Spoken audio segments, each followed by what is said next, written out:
चलिए देखिए, इस वाले टॉपिक में हम लोग देखेंगे डबल फर्टिलाइजेशन के बारे में। जैसा कि आप लोग जानते हैं और नहीं जानते तो जान लीजिए, डबल फर्टिलाइजेशन एक ऐसा प्रोसेस होता है जो सिर्फ एंजियोस्पर्म में होगा, जो कि चैप्टर 2 क्लास 12 में हम लोगों को पढ़ना है। तो आइए देखते हैं इस टॉपिक के बारे में। डबल फर्टिलाइजेशन नाम से क्लियर है कि दो बार फर्टिलाइजेशन होने वाला है और ये एंजियोस्पर्म में होता है। तो दो बार जो फर्टिलाइजेशन होता है, जिसको हम लोग फ्यूजन भी बोल सकते हैं, फ्यूजन का मतलब भी मिलना ही होता है गैमेट्स का।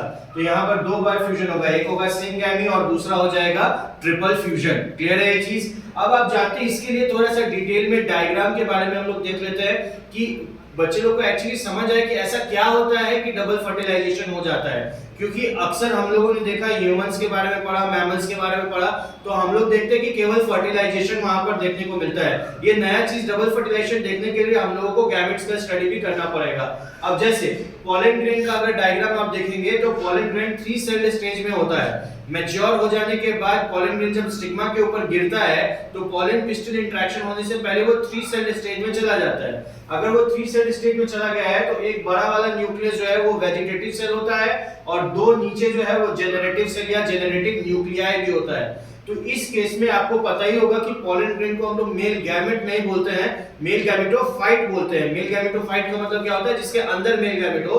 तो ये पॉलन गैमेटोफाइट है, मेल गैमेटोफाइट है, जिसके अंदर गैमेट, ये दोनों जेनरेटिव सेल है। तो दो मेल गैमेट हो गया, यही इसका बेस बनाता है डबल फर्टिलाइजेशन के लिए। अब सवाल है कि दो अगर मेल गैमेट है तो दो फीमेल गैमेट भी होगा। फीमेल गैमेट दो कौन है? एक है आपका माइक्रोपाइलर एंड पे एग सेल और सेंट्रल सेल जो है वो आपका एम्ब्रियो सैक के अंदर। तो दो फीमेल गैमेट भी आपको मिल गया, माइक्रोपाइलर एंड पे आपका एग सेल और सेंट्रल पोजीशन पे सेंट्रल सेल। लेकिन फर्क है कि इसमें एक ही सेल में दो न्यूक्लियस है, तो ये डिप्लॉयड हो जाएगा और ये हैप्लॉयड। अब आप देखेंगे कि पहला वाला जेनरेटिव सेल जब सेंट्रल एग सेल के साथ फ्यूज करता है, इसको सिनगैमी कहते हैं। ये भी हैप्लॉयड, ये भी हैप्लॉयड। जैसे यहाँ लिखा हुआ है कि first male gamete egg cell के साथ फ्यूज किया तो ये जाइगोट का फॉर्मेशन किया।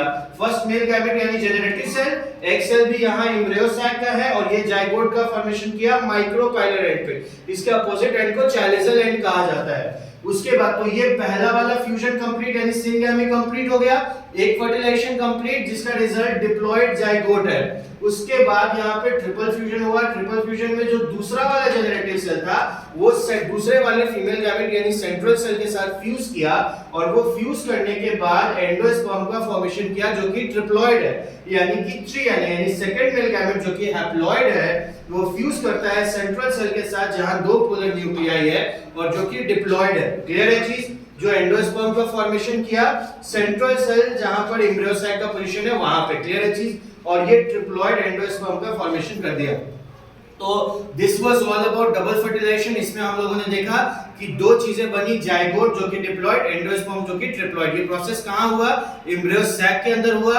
और एक और इंपॉर्टेंट बात बता देते हैं कि ये एम्ब्रियो सैक के अंदर पॉलन ग्रेन जो जाता है वो पॉलन ट्यूब के थ्रू जाता है। पॉलन ग्रेन जब जाता है इसके अंदर तो पॉलन ट्यूब के थ्रू जाता है और इसी के थ्रू पॉलन ग्रेन जाता है। आपके उसको बता दे कि इसको पॉलन ट्यूब कहा जाता है और पॉलन ट्यूब वेजिटेटिव सेल के कारण से बनता है। और जो पॉलन ट्यूब आगे की तरफ बढ़ता है स्टिग्मा के अंदर, वहां पे उसको न्यूट्रिशन कौन देता है? तो उसको स्टाइल न्यूट्रिशन देने का काम करता है। और यहाँ पे सिनर्गिड और फिलीफॉर्म apparatus जो है इस पॉलन ग्रेन को गाइड करते हैं कि कहां पे फीमेल गैमेट है, सो दैट की प्रॉपर फ्यूजन हो सके। This was all about double fertilization. Thank you.